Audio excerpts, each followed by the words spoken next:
Viewers ये देखें, ये बाबा जी हैं, बड़े रंगीन से। इनका नाम क्या है व्यूअर्स? ये देखें, ये हैं हाजी मोहम्मद रियाज सखी बाबा दरवेश। इनका ये गेटअप बड़ा है, अनोखा है, बड़ा अनोखा है। ये ढोल पे बजा के घुंघरू बांधे हुए। बाबा जी कितने साल हो गए हैं? बाबा जी कहते हैं 10 साल हो गए, 2 दफ़ा ऐसे करते हैं।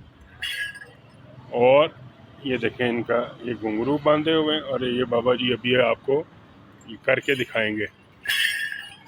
ये देखें, वाह! ये इनका मांगने का स्टाइल है। बाबा जी ज़रा घूम के दिखाएं, पीछे से दिखाएं, पीछे से। ये देखें, बाबा जी किधर ही होते हैं? अच्छा, तो ये क्यों आपने घुंघरू बांधे हुए हैं? अल्लाह की तरफ से? अल्लाह नबी का तो हुक्म ऐसा नहीं है, हैं?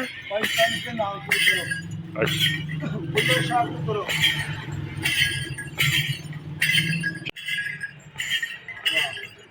ये बाब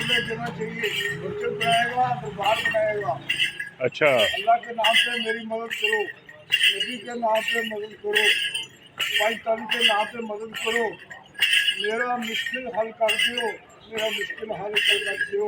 पाकिस्तान जिंदाबाद। चलो ठीक है।